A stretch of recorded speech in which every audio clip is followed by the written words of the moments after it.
Michelle has this magnetic draw. People see her and they want to be next to her or they want to know about her, and she knows that. She said it's always been that way. I use it and I have no problem using it. But it's not just Michelle's looks. She's a fan of the show. And if you're smart on Survivor, a door will open because of your looks and you will walk in and close it behind you. Nick is obviously a great looking guy. He looks like Superman, but Nick has got an edge for sure. He's cocky, bordering on arrogant.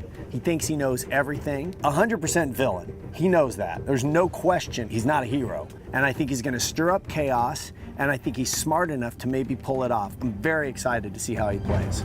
The story on Julia is pretty simple. We've never had anybody this young, this sharp. One of the things I want to do out here is prove that age is really just a number out here. And straight out of the gate, I'm pretty sure people will look at Julia and go, gotta get rid of the young girl. Julia is a sharp girl. She knows this game, been watching for a long time. You don't meet many 18-year-olds like her. Caleb was on Big Brother, and we had a lot of success with Hayden from Big Brother. And there's something interesting in this experiment of taking somebody who's still a stranger to everybody else, but they have maybe seen a part of him. And if Caleb gets to the end, he's a superstar. Because to do that on Big Brother and then to come out here and do it out here, that is tough to do. Poker player Anna, beauty, of course, she said, my looks are actually an asset. You play poker typically with a lot of guys, and they got a cap and sunglasses and they haven't shaved, showered, or eaten in months. I come in and people go, oh. And she goes, already, I'm a little ahead. Because you're just looking at me, you're wondering, would we date? Never. But I'm gonna let you think we might while I bluff you into, going all in. Ty is a guy that when he walked in the door, he was on the show. He's that energy that I wish I had more of. I have a lot of stories to tell. I can charm people. I'm not purposely. I'm just a nice guy. That's how you should live a life. A proud man, gay man, Asian American man who has this great love of the world and people. Man, that's as beautiful as it gets. Ty would be one of the greatest winners ever if he can get to the end. Neil is a really fun character. I'm an organic ice cream entrepreneur. And I say character because I think sometimes he plays that up. Neil is really bright and stealth-like.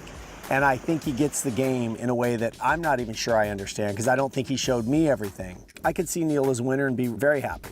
Captain Debbie is best likened to somebody like Coach. She will tell you that she's a chemist, a boat captain, been in the Air Force, high fashion model. I don't know if she can do all of it or not. She will say, well, the torque on an engine on one of those boats is actually 2 points off to the... I don't know what you're talking about. Debbie's biggest downside is going to be people doing this. You're weird. Get out. Debbie's gonna have a hard time winning this game.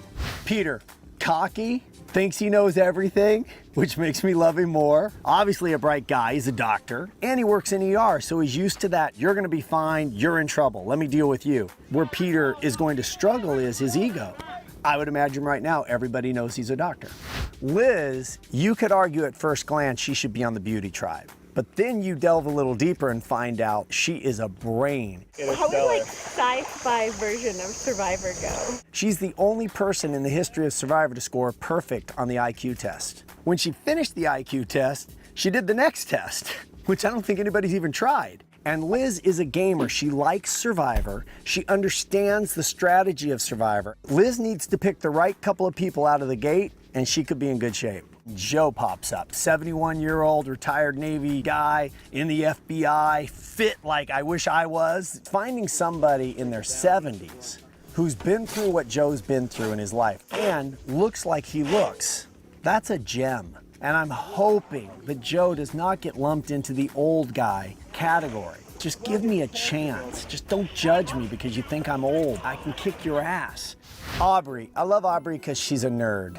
And she embraces all of that. I kind of do things my own way, and I really kind of pride myself in being a little bit weird. But I think if she plays that up and lets people look at her as a, oh, and then there's Aubrey. Yeah, she could just move along, stay in the flow until she makes her move. Sydney is a perfect example of why divisions like Brain, Brawn, and Beauty work. She's a bodybuilder, so we put her on Brawn. Even though Sydney's on the Brawn tribe, clearly very attractive, and super smart. And what she loves is no one will ever assume that I'm as bright as I am. She could be a player, and I really do think Sydney would surprise people. I don't think they'll see it coming. Scott Pollard excites me so much that he's on the show. I played in the NBA for 11 years. I retired in 2008. I'm 6'11", and I weigh 310 pounds. You know, he's this big, bruising guy, and he was just so empathetic and vulnerable. I also really like Scott's approach to the game. I'm going to tell people straight up, I played in the NBA. There's no lying, and I did make a lot of money. But here's what I want to do.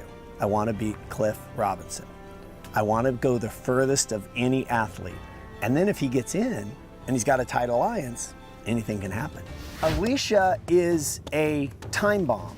She is crazy 1 minute and then super focused the next. She comes from this legacy in boxing. She's been around brawn her whole life. So I think Alicia is going to either have to rein herself in or go to somebody and say, listen, if I start going off, pull me back, because I actually can be an asset in this game. But Alicia's gonna have a hard time winning this game. Darnell is a massive question mark for me. He'll tell you, I grew up on the streets. I've been in some hairy situations. I've learned to think on my feet.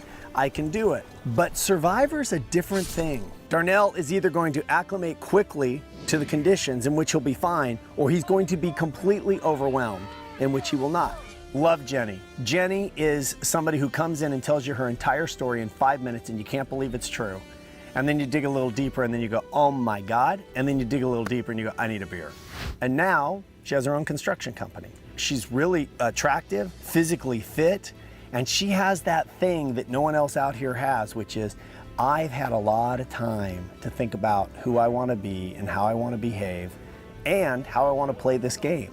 So don't you ever underestimate Jenny. Jason, I liked him the second he walked in the room. I liked the way he talked about his little girls. It could be a well-rehearsed speech that he uses when he's doing his bounty hunting as a way to connect him to the person he's trying to capture. For me, it worked. He's a really sensitive guy who will kick your ass if I have to. He's a massive threat because I think his story is really good. What's going to be interesting is how they play the game. Survivor's always moving. You don't exactly know where it's going to be, and then you try to react. Doesn't get any better than this.